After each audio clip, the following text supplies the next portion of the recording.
প্রতি সপ্তাহের ধারাবাহিকতায় আরও একবার স্বাগত সকলকে। চোখ আর দৃষ্টিশক্তির সমস্যা ও চিকিৎসা নিয়ে ঢাকা আই কেয়ার হসপিটাল নিবেদিত RTVর সাপ্তাহিক ধারাবাহিক আয়োজন সুস্থ চোখ স্বচ্ছ দৃষ্টি অনুষ্ঠানে। দর্শক, আমাদের দেহের আলোর জানালা চোখ যেসব অর্গানের সমন্বয়ে নিজের কাজটি করে থাকে তার মধ্যে অন্যতম গুরুত্বপূর্ণ একটি অংশ হচ্ছে চোখের রেটিনা। রেটিনা অনেকটা চোখের ইঞ্জিন বা প্রাণযন্ত্রের কাজ করে থাকে। আমরা আমাদের আজকের আলোচনায় চোখের অন্যতম জটিল ও গুরুত্বপূর্ণ অংশ এই রেটিনার রোগ নির্ণয় এবং তার চিকিৎসা নিয়ে আলোচনার চেষ্টা করব। আর এই বিষয়ে আলোচনার জন্য আজ আমাদের সঙ্গে যুক্ত হয়েছেন চোখের রেটিনা বিশেষজ্ঞ, ঢাকা আই কেয়ার হসপিটালের consultant doctor Koushik Chowdhury sir. Sir, আপনাকে স্বাগত আমাদের অনুষ্ঠানে। ভালো আছেন স্যার? স্যার, আজকে তো আমরা আলোচনা করছি চোখের রেটিনা নিয়ে। রেটিনা খুবই একটি অভ্যন্তরীণ অংশ, খুবই সংবেদনশীল অংশ। স্যার, আপনি যদি আমাদের দর্শকদের উদ্দেশ্যে আরেকটু বিস্তারিত বলতেন চোখের রেটিনা জিনিসটি কি? আসলে চোখের রেটিনা জিনিসটা হচ্ছে চোখের সবচেয়ে গুরুত্বপূর্ণ অঙ্গ। যে আমাদের চোখের মধ্যে যে আলো প্রবেশ করে বিভিন্ন বস্তু থেকে, সেটি রেটিনায় গিয়ে অপটিক নার্ভ হয়ে আমাদের ব্রেনে গিয়ে আমাদের চোখের দেখার উদ্দীপনা সৃষ্টি করে। উদ্দীপনা সৃষ্টি করার জন্য রেটিনা হচ্ছে সবচেয়ে গুরুত্বপূর্ণ অঙ্গ এবং এটি হচ্ছে ব্রেনের একটি পার্ট। আচ্ছা স্যার, সাধারণত রেটিনাতে কি কি ধরনের সমস্যা হয়ে থাকে? চোখের রেটিনাতে চোখের অনেক ধরনের সমস্যা হয়ে থাকে এবং এছাড়াও চোখে আমাদের শরীরে যেসব রোগ হয়, বিভিন্ন ধরনের যেসব রোগ হয় সব কিছুই চোখে এফেক্ট করে থাকে। যেমন ডায়াবেটিস, ব্লাড প্রেশার বা উচ্চ রক্তচাপ যেটাকে আমরা বলি, তারপর বিভিন্ন ধরনের প্রদাহজনিত বাত ব্যথা এবং এছাড়া চোখে বিভিন্ন ধরনের ইনজুরি বা আঘাতজনিত কারণেও চোখে বিভিন্ন ধরনের সমস্যার সৃষ্টি করে থাকে। এবং সবচেয়ে বড় কথা হচ্ছে এই ধরনের এই যে আমাদের শরীরের যে রোগগুলো, এই রোগগুলো সবসময়ই চোখের রেটিনাকেই প্রথমে আক্রান্ত করে। এছাড়া চোখের রেটিনা যেহেতু খুবই একটি সূক্ষ্ম একটি অঙ্গ, চোখের আঘাতে যে কোনো প্রকার আঘাতের ফলে চোখের রেটিনার ক্ষতি হওয়ার সম্ভাবনাটাই সবচেয়ে বেশি থাকে। স্যার, ডায়াবেটিসের কথা বলছিলেন স্যার, ডায়াবেটিসের কারণে চোখের রেটিনাতে কি কি ধরনের সমস্যা হয়? আমরা জানি ডায়াবেটিস শরীরের সব অঙ্গকেই মানে কম বেশি আক্রান্ত করে থাকে। এই চোখের রেটিনাও ডায়াবেটিস যারা আক্রান্ত হয়, প্রথমে ডায়াবেটিসের ফলে প্রথমেই যে বেশিটা আক্রান্ত হয় সেটা হচ্ছে রেটিনা এবং কিডনি। তো চোখের রেটিনায় যেটা হয়, আমরা দুই ধরনের আক্রান্ত মানে ডায়াবেটিক রেটিনোপ্যাথি বলে থাকি। এটা দুই ধরনের হয়ে থাকে। সেটি হচ্ছে প্রথমে হচ্ছে নন প্লোরিফারেটিভ ডায়াবেটিক রেটিনোপ্যাথি, সেটা কিছুটা বিনাইন ফর্ম বা ভালো কিছুটা, এটা চিকিৎসা মোটামুটি করলে কমপ্লিকেশন কম হয়ে থাকে। আরেকটি হচ্ছে প্লোরিফারেটিভ ডায়াবেটিক রেটিনোপ্যাথি, সেটি কিন্তু চোখে রক্তক্ষরণ সৃষ্টি করে থাকে এবং প্লোরিফারেটিভ ডায়াবেটিক রেটিনোপ্যাথিটা আরো বেশি গুরুতর। আচ্ছা স্যার, ডায়াবেটিস জনিত কারণে যদি রেটিনার সমস্যা হয় আপনারা কিভাবে চিকিৎসা করেন? ডায়াবেটিস জনিত রেটিনার কারণ আমরা দুভাবেই চিকিৎসা করে থাকি। সেটা হচ্ছে নন প্লোরিফারেটিভ ডায়াবেটিক রেটিনোপ্যাথি, যেটি একদম মানে ভালো ফর্ম, সেটির ক্ষেত্রে আমরা কোনো চিকিৎসা দিই না। সেটি আমরা বলি ডায়াবেটিস কন্ট্রোল করতে, ব্লাড প্রেশার কন্ট্রোল করতে, কোলেস্টেরল কন্ট্রোল করবে এবং সাথে যে 3 মাসের যে গড় ডায়াবেটিসের, আমরা জানি যে ডায়াবেটিস যদি আজকে আপনি মাপেন, আপনি যদি না খেয়ে মাপেন সেটা দেখা যাবে যে কম আছে, আবার একটু খেয়ে যদি করেন এটা বেশি হয়ে যাবে। কিন্তু 3 মাসের যে গড়টা, এইটি কিন্তু মানে আমার ডায়াবেটিস কন্ট্রোল আছে কি নেই এটার একটা রিফ্লেকশন দেয়।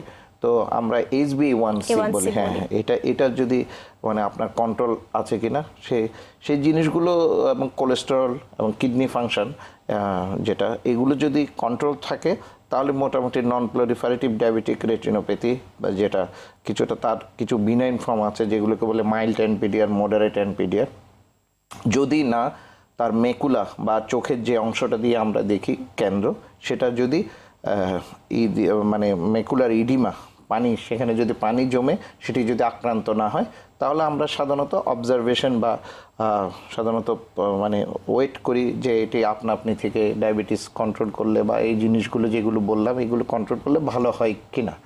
যদি এগুলো সাধারণত ডায়াবেটিস কন্ট্রোল করলে এগুলো ভালো হয়ে যায়। কিন্তু মেকুলার ইডিমা যে চোখের যে অংশে কেন্দ্রে যদি পানি জমে, আমরা একটা ছবির মাধ্যমে সেটা জিনিসগুলো দেখতে পারি। এটি আসলে ডায়াবেটিক রেটিনোপ্যাথি নন প্লোরিফারেটিভ, আচ্ছা। কিন্তু একটু বেশি সিভিয়ার ফর্ম আর কি। এটা প্লোরিফারেটিভ ডায়াবেটিক রেটিনোপ্যাথি। আমরা দেখতে পাচ্ছি যে নিউ ভেসেলস ফর্মেশন হচ্ছে বা ভঙ্গুর রক্তনালী সৃষ্টি হয়েছে অ্যারাউন্ড দ্য অপটিক ডিস্ক। মানে আমরা যে মেকুলার ইডিমা যদি হয় সাধারণত আমরা ইনজেকশনের মাধ্যমে সেটা চিকিৎসা করে থাকি। অ্যান্টিভিজিএফ বলি। অ্যান্টিভিজিএফ দুই ধরনের, সাধারণত অনেক ধরনেরই পাওয়া যায়। বর্তমানে আমরা যেটা বাংলাদেশে বেশি ইউজ করে থাকি সেটি হচ্ছে এভাস্টিন এবং লুসেন্টিস বেশি। এছাড়া আরও কিছু অ্যান্টিভিজিএফ আছে, আইলিয়া এবং আরও নিউয়ার অ্যান্টিভিজিএফ যেগুলো আসছে, মানে অলরেডি এগুলো মার্কেটিং শুরু হলে আমাদের দেশেও চলে আসবে। সেগুলোর মাধ্যমে আমরা মেকুলার ইডিমাটা কমানোর জন্য চোখের মধ্যে ইনজেকশন দিয়ে থাকি। এছাড়া প্লোরিফারেটিভ ডায়াবেটিক রেটিনোপ্যাথি, সেটির ক্ষেত্রেও মেকুলাতে পানি জমতেই পারে এর জন্য, কিন্তু সেটি হচ্ছে যে ভঙ্গুর রক্তনালী, আমরা দেখেছি কিছুক্ষণ আগে যে ভঙ্গুর রক্তনালীর সৃষ্টি হয়, হ্যাঁ, সেই ভঙ্গুর রক্তনালীগুলো অনেক সময় ফেটে গিয়ে ভিট্রিয়াস হেমারেজ, চোখের রেটিনার সামনে যে ভিট্রিয়াস আছে ওইখানে সেখানে হ্যামোরেজ বা রক্তক্ষরণ হয়ে চোখের দৃষ্টিশক্তি ঝাপসা হয়ে যায়, সেটি সৃষ্টি করে। এবং ধীরে ধীরে এই ভিট্রিয়াস হ্যামোরেজটা কনডেন্সড হয়ে যে একটু ঘন হয়ে অনেক সময় রেটিনার উপরে পাতলা পর্দার সৃষ্টি করে। বা এই প্লোরিফারেটিভ যে ডায়াবেটিক রেটিনোপ্যাথি বা ভঙ্গুর রক্তনালীর যে সৃষ্টি হয়, এটিও বেড়ে গিয়ে রেটিনার উপরে পাতলা পর্দার মতো সৃষ্টি করে। ধীরে ধীরে এই পাতলা পর্দাটা সংকুচিত হয়ে রেটিনাকে সামনের দিকে নিয়ে আসে বা রেটিনাল ডিটাচমেন্ট করে। অনেক সময় এই রেটিনাল ডিটাচমেন্ট হওয়ার আরেকটি কারণ হচ্ছে এখানে এই যে যখন পাতলা পর্দাটা সংকুচিত হয় তখন রেটিনাতে কিছু ছোট ছোট ছিদ্রের সৃষ্টি হয়। সেই ছিদ্রের মাধ্যমেও ভিট্রিয়াস থেকে পানি রেটিনার পিছনে গিয়ে রেটিনার ডিটাচমেন্ট বা রেটিনার সামনের দিকে চলে আসে, সামনের দিকে। ধন্যবাদ স্যার। আপনি বলছিলেন ইনজেকশন লুসেন্টিস এবং ইনজেকশন অ্যাভাস্টিনের কথা এবং আরও কিছু চিকিৎসা ব্যবস্থার কথা। ঢাকা আই কেয়ার হসপিটালে এই সমস্ত চিকিৎসা ব্যবস্থা রয়েছে কি? হ্যাঁ, আমরা সাধারণত প্লোরিফারেটিভ ডায়াবেটিক রেটিনোপ্যাথির ক্ষেত্রে লেজার দিই। আর যদি চোখের যে কেন্দ্রে যে পানি জমে, যেটা বলেছি মেকুলার ইডিমা, সেক্ষেত্রে আমরা ইনজেকশন দিয়ে থাকি। এছাড়া যদি রক্তক্ষরণ হয় বা প্লোরিফারেটিভ ডায়াবেটিক রেটিনোপ্যাথির ফলে যে বললাম যে রেটিনা যদি ছিঁড়ে যায় বা রেটিনা যদি সামনের দিকে চলে আসে, সেক্ষেত্রে আমরা অপারেশনের দিকে চলে যায়। এই যে আমরা দেখতে পাচ্ছি এই যে কনস্টেলেশন মেশিন, খুবই অত্যাধুনিক মেশিন, এবং এর মাধ্যমে আমরা রেটিনাল ডিটাচমেন্টের ওই যে ভিট্রিয়াস হ্যামোরেজের যে এটা কেটে ওই ভিট্রিয়াস হ্যামোরেজগুলোকে আমরা ক্লিন করছি। এটা আমরা দেখতে পাচ্ছি। এটি একটি চিকিৎসা, এটা প্লোরিফারেটিভ ডায়াবেটিক রেটিনোপ্যাথির ফলে যে রক্তক্ষরণ হয় সেটি পরিষ্কার করা একটি চিকিৎসা। এছাড়া এটা যে রেটিনাল ডিটাচমেন্ট হয় সেক্ষেত্রেও একই ধরনের, এই যে আমরা প্লাসপেনা ভিট্রেক্টমি বলি, এই কনস্টেলেশন অত্যাধুনিক বিষয়। ঢাকা আই কেয়ার হসপিটালে কনস্টেলেশন মেশিন আছে এবং আরও অত্যাধুনিক লেজারও আছে। আমরা এর মাধ্যমে ডায়াবেটিক রেটিনোপ্যাথি চিকিৎসা খুব সফলতার সাথেই করে যাচ্ছি। আচ্ছা, ধন্যবাদ স্যার। খুবই আশাব্যঞ্জক কিছু কথা শুনছিলাম স্যার। উচ্চ রক্তচাপ বা মেডিকেলীয় ভাষায় আমরা বলি হাইপারটেনশন, এটিও কি বা হাইপারটেনশনও কি আসলে রেটিনাকে এফেক্ট করতে পারে? উচ্চ রক্তচাপ একটি খুবই মানে খারাপ একটা রোগ, যার ফলে রেটিনার যে রক্তনালী আছে সেসবগুলো খুবই সূক্ষ্ম রক্তনালী, সেই রক্তনালীগুলো উচ্চ রক্তচাপের ফলে অনেক সময় ফেটে যেতে পারে। সেক্ষেত্রে ভিট্রিয়াস হ্যামোরেজ হতে পারে। অনেক সময় এই উচ্চ রক্তচাপের ফলে ভেইন বা শিরাটা ব্লক হয়ে গিয়ে এই চোখের যে অংশ দিয়ে আমরা দেখি, যেটা বলেছি মেকুলা, হ্যাঁ, সেই মেকুলাতে পানি জমতে পারে। এছাড়া রেটিনার ভেতরেও রক্তক্ষরণ হতে পারে। এটাকে আমরা বলি বিআরভিও অথবা সিআরভিও যদি, হ্যাঁ, এই দুটো হলে অনেক সময় চোখের দৃষ্টিশক্তি ঝাপসা হয়ে আসে। ভিট্রিয়াসে যদি রক্তক্ষরণ হয় তাহলে আমি কিছুক্ষণ আগেই বলেছি এই যে ভিট্রিয়াস হ্যামোরেজ বা ভিট্রিয়াস চোখের দৃষ্টিশক্তি ঝাপসা হয়ে আসে। এই ক্ষেত্রে চিকিৎসাও আমরা ঢাকা আই কেয়ার হসপিটালে আমরা খুব সফলতার সাথে করে থাকি। যদি মেকুলার ইডিমা থাকে সেই ক্ষেত্রে আমি বলেছি কিছুক্ষণ আগে যে এভাস্টিন বা লুসেন্টিস বা আরও কিছু নিউয়ার এজেন্টস আছে, সেগুলোর মাধ্যমে আমরা মেকুলার ইডিমাকে সাধারণত রিডিউসড হয়ে যায়। এক্ষেত্রে বিআরভি ও সিআরভি এর ক্ষেত্রে মেকুলার ইডিমা ইনজেকশন পেলে কমে যায়। এছাড়া এই উচ্চ রক্তচাপের ফলে বা বিআরবিও বা সিআরবিও যেটি বলছি, সেন্ট্রাল রেটিনাল ভেইন অক্লুশন বা ব্রাঞ্চ রেটিনাল ভেইন অক্লুশন, যেটাই হোক, এগুলোর ফলে অনেক সময় নতুন বা ভঙ্গুর রক্তনালীর সৃষ্টি হতে পারে, যেগুলোকে আমরা বলি। এই ভঙ্গুর রক্তনালীগুলো অনেক সময় মানে ফেটে গিয়ে ভিট্রাস হ্যামোরেজ করতে পারে। সেক্ষেত্রে আমরা কিছুক্ষণ আগেই দেখিয়েছি যে অপারেশনের মাধ্যমে অত্যাধুনিক কনস্টলেশন মেশিনের সাহায্যে আমরা প্লাসপেনা ভিট্রেক্টমি করে ক্লিয়ার করে দিই। এছাড়া যদি ভঙ্গুর রক্তনালী থাকে, সেক্ষেত্রে আমরা লেজার করেও তার ট্রিটমেন্ট করতে পারি। এই লেজার অত্যাধুনিক মেশিন ঢাকা আই কেয়ার হসপিটালে রয়েছে, আমরা তার মাধ্যমে এটি চিকিৎসা করে থাকি। ধন্যবাদ স্যার।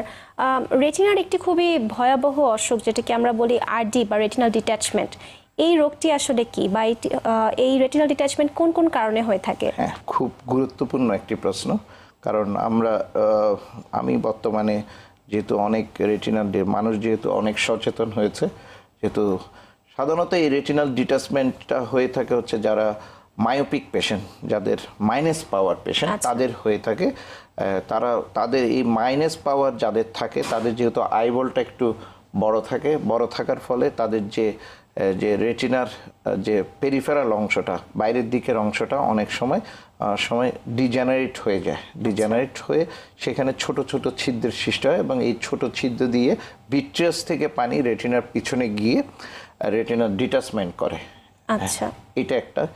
আর এভাবেই রেটিনার ডিটাচমেন্ট হয়। আর তাছাড়া আরেকটি কারণ হচ্ছে যদি রেটিনাতে যদি আঘাত লাগে, অনেক সময় আঘাতের ফলে রেটিনা ছিঁড়ে যেতে পারে বা রেটিনাতে ছোট ছোট ছিদ্রের সৃষ্টি হয়ে রেটিনাল ডিটাচমেন্ট সৃষ্টি করে। আমরা একটু ছবি দেখতে পারি এই বিষয়ে? আমরা দেখতে পাচ্ছি একটি রেটিনাল টিয়ার, বড় একটি হোল যেটি ডান পাশে রয়েছে, আর তা ওই দিক দিয়ে পানি ঢুকে পুরো রেটিনাটাকে সামনের দিকে নিয়ে আসছে। এটা হচ্ছে রেটিনাল ডিটাচমেন্ট। পরে কি আরেকটি ছবি আছে? হ্যাঁ, এটিও উপরের দিকে দেখতে পাচ্ছি আমরা, রেটিনাটা ছিঁড়ে গেছে, ওইটা পেইল দেখা যাচ্ছে, নিচের দিকে রেটিনাটা অ্যাটাচড আছে। এটিও একটি রেটিনাল ডিটাচমেন্টের ছবি। ধন্যবাদ স্যার, খুবই গুরুত্বপূর্ণ এবং অনেক ভালো কিছু তথ্য আপনার কাছ থেকে জানতে পারছিলাম, কিন্তু সময় হয়ে গেছে একটি ছোট্ট বিরতির পরই। দর্শক, আমাদের চোখের রেটিনা কেমন করে নানা ধরনের সমস্যায় আক্রান্ত হয় এবং তার ফলে আমাদের দৃষ্টিশক্তি কেমন করে ব্যাহত হয়ে থাকে, সে বিষয়ে শুনছি ঢাকা আই কেয়ার হসপিটাল নিবেদিত আজকের সুস্থ চোখ স্বচ্ছ দৃষ্টি অনুষ্ঠানে। এই আলোচনায় সঙ্গে আছেন চোখের রেটিনা বিশেষজ্ঞ, ঢাকা আই কেয়ার হসপিটালের consultant doctor Koushik Chowdhury sir. এই আলোচনা থেকে আমরা সংক্ষিপ্ত সময় বিরতি নিচ্ছি, ফিরব দ্রুতই, সঙ্গেই থাকবেন।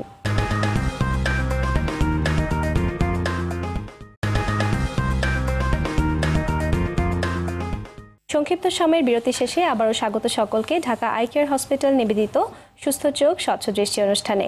চোখের রেটিনার রোগ নির্ণয় এবং চিকিৎসা নিয়ে আজকের আলোচনায় সঙ্গে আছেন ঢাকা আই কেয়ার হসপিটালের আই কনসালটেন্ট, চোখের রেটিনা বিশেষজ্ঞ ডাক্তার কৌশিক চৌধুরী স্যার। ফিরছি আলোচনায়।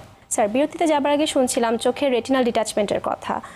প্রদাহের কারণেও কি চোখের রেটিনাতে বিভিন্ন ধরনের সমস্যা হতে পারে? হ্যাঁ, আমাদের শরীরে যে কোনো বাত, ব্যথা বা প্রদাহজনিত যে রোগ, এগুলো সব অনেক কিছুই বেশিরভাগ ক্ষেত্রেই রেটিনাকে আক্রান্ত করে এবং রেটিনাতে প্রদাহের সৃষ্টি করে। রেটিনা এবং রেটিনার যে পেছনের লেয়ার, যেটা করেইড বলি, সেটাতে প্রদাহের সৃষ্টি করে থাকে। অনেক সময় করেইড যেটা আছে, যে শরীরে যদি কোনো বাত, ব্যথা, যেমন rheumatoid arthritis, SLE, systemic lupus erythematosus যেটাকে আমরা বলি, তারপর এছাড়া টিউবারকুলোসিস বা টিবি, এছাড়া বিভিন্ন ইনফেকশাস এজেন্ট, কৃমি, এগুলো সবগুলোই রেটিনাকে আক্রান্ত করে। আসলে মূলত করেটকে আক্রান্ত করে এবং পরে রেটিনাকে। এছাড়া টিবি সরাসরিও তার রেটিনাকে আক্রান্ত করে থাকতে পারে, যেটা হচ্ছে ভাস্কুলাইটিস রেটিনি বলি আমরা, যেটা ফলে এটিও এইগুলো হচ্ছে চোখের রেটিনাতে প্রদাহের যেহেতু সৃষ্টি করে, চোখের রেটিনার কার্যক্ষমতা আস্তে আস্তে কমে যায় এবং চোখের দৃষ্টিশক্তিও ধীরে ধীরে নষ্ট হয়ে যায়। আমরা কি একটু ছবি দেখতে পারি এই ব্যাপারে? আমরা দেখতে পাচ্ছি চোখের রেটিনার পিছনে যে করেট যে জায়গা আছে, সেখানে দেখতে পাচ্ছি যে হলুদ হলুদ যে অংশগুলো, এইগুলো হচ্ছে আসলে মূলত চোখের প্রদাহজনিত রোগের ফলে জায়গাগুলো কেমন হলুদ খোপ হয়ে গিয়েছে। এটি রেটিনাকেও আক্রান্ত করেছে। এটি হচ্ছে আসলে চোখের একটি প্রদাহজনিত রোগ বা পোস্টেরিয়র ইউভেটিস। আমি কিছুক্ষণ আগেই বলেছি এটি খুব খারাপ একটা রোগ, যেগুলোর ফলে রেটিনা আলটিমেটলি পার্মানেন্টলি নষ্ট হয়ে যেতে পারে এবং যেটি চোখের দৃষ্টিশক্তিও ঝাপসা হয়ে যায়। এরকম একটি রোগ থেকে স্যার পরিত্রাণ পাওয়ার জন্য আপনারা কি ধরনের চিকিৎসা করে থাকেন? যেহেতু এটার আমরা প্রথমে এটার কারণটা নির্ণয় করার চেষ্টা করি, যে কি কারণে হয়েছে, টিবির কারণে নাকি সিফিলিসের কারণে অথবা শরীরে অন্য কোনো ইনফেকশাস এজেন্টের কারণে, টক্সোপ্লাজমোসিস বা টক্সোক্যারিওসিস এগুলোর কারণে হয়েছে কিনা, এটি ইনফেকশাস এজেন্টগুলো অথবা কোনো শরীরে কোনো প্রদাহজনিত বাত ব্যথা এসব রোগ আছে কিনা সেই কারণটা আগে দেখে আমরা সেই কারণ অনুযায়ী তাকে মানে সেই কারণটার জন্য ট্রিটমেন্ট দিই। যদি টিবি থাকে টিবির ওষুধ শুরু করি বা টক্সোপ্লাজমোসিস থাকে তার টক্সোপ্লাজমার ওষুধ শুরু করে কারণটাকে আগে নির্ণয় করে তার চিকিৎসা করা। এছাড়া আমরা এটার ক্ষেত্রে যেহেতু ইনফ্ল্যামেশনটা একটা খারাপ রোগ, যেহেতু ইনফ্ল্যামেশন, যেহেতু প্রদাহ, এই ইনফ্ল্যামেশনটা কমানোর জন্য আমরা সাধারণত স্টেরয়েড বা অ্যান্টিমেটাবলাইট যেগুলোকে আমরা বলি সেই ওষুধগুলো দিয়ে আমরা প্রদাহটা নিয়ন্ত্রণ করার চেষ্টা করি আর কারণটা নির্ণয় করে তার চিকিৎসাটা দিয়ে থাকি। এছাড়া এই রোগের ফলে যদি কোনো কমপ্লিকেশন হয়ে থাকে, অনেক সময় ভিট্রিয়াস যে চোখের রেটিনার সামনে যে একটি জেলি লাইক সাবস্টেন্স আছে, জেলি লাইক পদার্থ আছে, সেই পদার্থটা অনেক সময় ঘোলা হয়ে যেতে পারে। এই ঘোলা যদি হয়ে যায় সেক্ষেত্রে আমরা কিছুক্ষণ আগেই আমরা দেখিয়েছি যে প্লাসপ্যানা ভিট্রেক্টমি, যেটা মানে কনস্টেলেশন মেশিনের সাহায্যে করা হয়, সেটি দিয়ে আমরা ভিট্রিয়াস অপাসিটিটাকে পরিষ্কার করে তাকে দেখানোর চেষ্টা করি বা এই প্রদাহটাকেও নিয়ন্ত্রণ করার চেষ্টা করে থাকি। ধন্যবাদ স্যার। আপনি প্রথমেই বলছিলেন আঘাতজনিত রেটিনার সমস্যা। আঘাত লাগলে রেটিনাতে কি কি সমস্যা হতে পারে?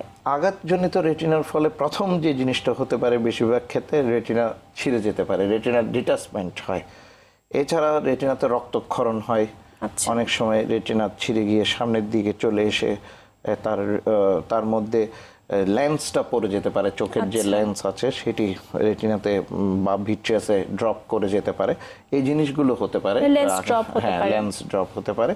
এই চিকিৎসাগুলো আমরা সাধারণত প্লাসপ্যানা ভিট্রেক্টমি বা প্লাসপ্যানা যে এর মাধ্যমে করে থাকি এবং লেজার থেরাপির মাধ্যমে এই চিকিৎসাগুলো দিয়ে থাকি। আচ্ছা, তার মানে এরও চিকিৎসা ব্যবস্থা আছে। আচ্ছা স্যার, এখন চলে আসি একেবারে ছোট্ট বাচ্চা শিশুদের ব্যাপারে। আমরা জানি রেটিনার একটি খুবই গুরুত্বপূর্ণ এবং খুবই মহামারী একটি রোগ, সেটাকে বলে আর থাকি আমরা রেটিনোপ্যাথি অফ প্রিম্যাচুরিটি বা আরওপি। এই জিনিসটা সম্পর্কে যদি একটু বিস্তারিত বলতেন। আচ্ছা, রেটিনোপ্যাথি অফ প্রিম্যাচুরিটি জিনিসটা কি? আসলে আমাদের রেটিনাটা ডেভেলপ জন্মের পরও অনেক সময় ডেভেলপ হয়ে থাকে, কিন্তু অনেক সময় এটি যদি কোনো বাচ্চা যদি জন্মের আগে মানে যে তার যে নির্দিষ্ট সময় তার আগে যদি সে জন্মগ্রহণ করে ফেলে সেক্ষেত্রে রেটিনাটা অনেক সময় ডেভেলপ থাকে না, তার ব্লাড ভেসেলস গুলো ডেভেলপ থাকে না। তো ব্লাড ভেসেলস গুলো ডেভেলপ না থাকলে এবং এইসব বাচ্চারা যদি অক্সিজেন পায়, অনেক সময় অক্সিজেনের যে কনসেন্ট্রেশন বা এটার যদি তারতম্য হয়ে থাকে সেক্ষেত্রে রেটিনার যে ভেসেলসগুলো আছে, এগুলো কনস্ট্রিক্ট হয়ে যায় এবং তারা যারা নিওনেটাল আইসিইউতে থাকে তাদের ক্ষেত্রে বেশি হয়। হ্যাঁ, এইটি অনেক সময় ওই যে কনসেন্ট্রেশন অক্সিজেন কনসেন্ট্রেশন মেনটেন না করলে তার ব্লাড ভেসেলসগুলো সংকুচিত হয় এবং যে মানে ভেসেলস যে জায়গাগুলো ডেভেলপ করে নাই, যে রেটিনাগুলো ডেভেলপ করে নাই পুরোপুরি, সেই জায়গাগুলোতে যে ইসকেমিয়ার সৃষ্টি হয় বা হাইপোক্সিয়ার সৃষ্টি হয়, সেখান থেকে ভিজিএফ সিক্রেশন হয় এবং সেক্ষেত্রে অনেক সময় সেই জায়গাগুলোতে এই সিক্রেশন হওয়ার ফলে বিভিন্ন ধরনের নিউ ভেসেলস ফরমেশন হয়, ভঙ্গুর রক্তনালী তৈরি হয়। হ্যাঁ, ভঙ্গুর রক্তনালীর সৃষ্টি হয়।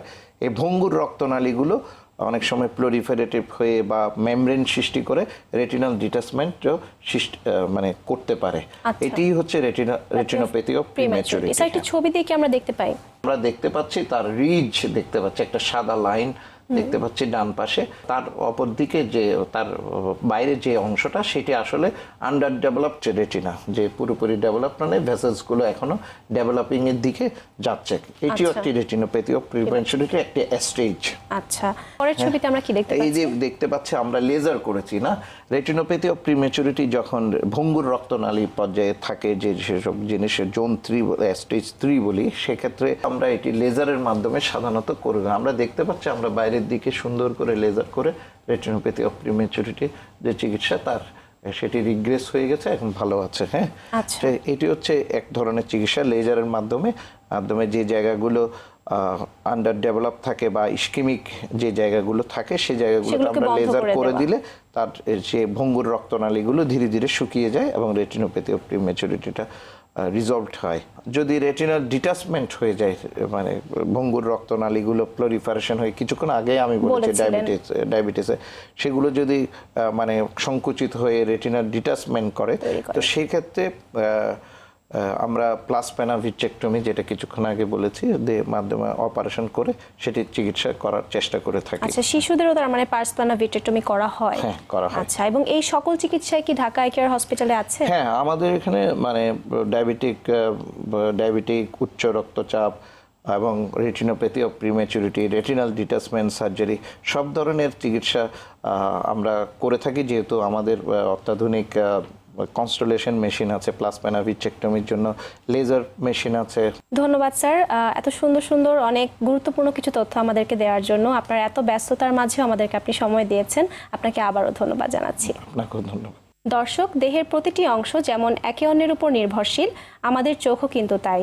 এই ক্ষেত্রে চোখের রেটিনার দৃষ্টি স্বচ্ছতার ক্ষেত্রে সবচেয়ে একটি গুরুত্বপূর্ণ অংশ। সুতরাং চোখের রেটিনার কোনো ধরনের সমস্যাকে হালকাভাবে দেখার কিন্তু কোনো সুযোগই নেই। অতএব রেটিনা সহ চোখের যে কোনো সমস্যায় অবশ্যই সময়ক্ষেপণ না করে দ্রুত একজন অভিজ্ঞ ও স্বীকৃত চক্ষু বিশেষজ্ঞের শরণাপন্ন হতে হবে। চোখকে সুস্থ রাখতে হবে, দৃষ্টিকে স্বচ্ছ রাখতে হবে। সবার জন্য সুস্থ সবল সতেজ দৃষ্টির শক্তি ও স্বস্তিময় জীবনের প্রত্যাশায় আজ বিদায় নিচ্ছি। আপনার চোখ সুস্থ রাখুন, দৃষ্টি স্বচ্ছ রাখুন। সবার জন্য শুভকামনা।